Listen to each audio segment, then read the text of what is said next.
হাওরের পরিস্থিতি নিয়ে আরও জানাতে হবিগঞ্জ থেকে সরাসরি যুক্ত হচ্ছেন স্পেশাল করেসপন্ডেন্ট হাসান জাবেদ। জাবেদ, হাওর এলাকার চিত্র কেমন দেখতে পাচ্ছেন আর কি পরিমাণ ফসলের ক্ষতি হয়েছে জানাবেন।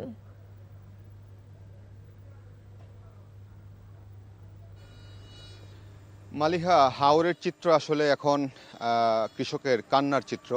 হাওর এলাকায় কৃষকরা এক ফসলেই যে বোরো ধান নিয়ে তাদের যে সহায় সম্বল, তাদের বছরের যে হিসাব নিকাশ এই বোরো ধানকে কেন্দ্র করে হয়, কিন্তু সেই সকল হিসাব নিকাশ আজকে তাদের ধুমড়ে মুছে গেছে এবং তাদের কপালে এখন চিন্তার ভাঁজ। তাদের অনেকে এখন ঋণের বোঝা কাঁধে নিয়ে কিভাবে আগামী দিন চলবে সেই দুশ্চিন্তা আছে। আমি একটু আপনাকে ছবি দেখানোর সাথে সাথে তাদের গল্পগুলি একটু যদি বলি তাহলে বুঝবেন।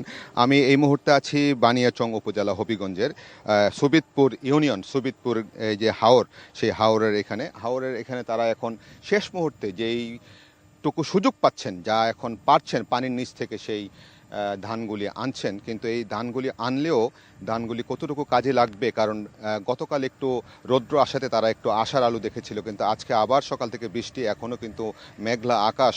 এখন এই ধানগুলি কিন্তু তারা শুকাতে পারছে না এবং পচে যাচ্ছে। বাড়ির ভিতরেও কিন্তু দেখেছি আমরা ধান তারা স্তূপ করে রেখেছেন, কিন্তু সেই ধানগুলিতে গেরা উঠে গেছে, অর্থাৎ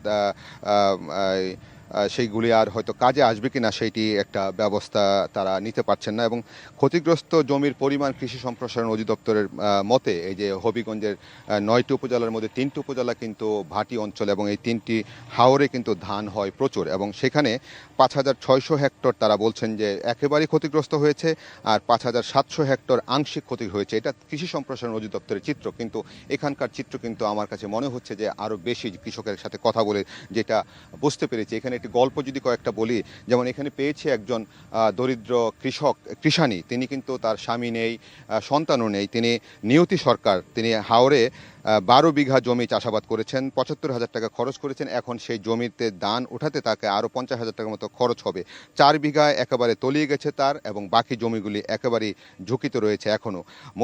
মোস্তাক মিয়ার সাথে কথা বলেছি, তিনি আরেকজন কৃষক, দরিদ্র কৃষক, ঋণ নিয়ে কাজ করেছেন এবং ঋণের বোঝা নিয়ে এখন বাড়িতে থাকতে পারবেন কিনা সেই চিন্তায়, সেই দুশ্চিন্তা তার মধ্যে বিরাজ করছে। এবং তিনি 17 বিঘা জমি করেছেন, 13 বিঘা তলিয়ে গেছে একেবারে, 4 বিঘার ধান এখন আনছেন, কিন্তু এই ধানগুলি আসলে শেষ পর্যন্ত কতটুকু নিতে পারবেন, এখন তারা প্রকৃতির দিকে তাকিয়ে আছেন। তবে তারা বলছেন যে সৃষ্টিকর্তা যদি রক্ষা না করেন তাদের আর কিছু করার নেই, এবং আগামী দিনগুলি কিভাবে কাটবে, কিভাবে চলবে সেই দুশ্চিন্তা প্রত্যেকটা কৃষক পরিবারে। কারণ এখানকার মানুষগুলি কিন্তু কিছুটা আসলে দরিদ্র মানুষ, এবং তারা এই এক ফসলি জমির উপরে কিন্তু তাদের জীবন জীবিকা নির্ভর করে, পরিবার পরিজন নিয়ে জমির এবং দেশের যে খাদ্য ভাণ্ডার, তারা কিন্তু এখান থেকে আমাদেরকে কিন্তু সারা দেশে কিন্তু তারা সহযোগিতা করে, এবং সেক্ষেত্রে সেইটাতেও কিন্তু প্রভাব পড়তে পারে। এবং আগামী দিনে তারা কিভাবে কাজ করবে, সরকারের পক্ষ থেকে তাদেরকে যদি সহযোগিতা দেওয়া না হয়, তারা হয়তো আগামী দিনে আবার এই ফসলের জমিতে নামতে পারবে কিনা সেই দুশ্চিন্তাও আছেন।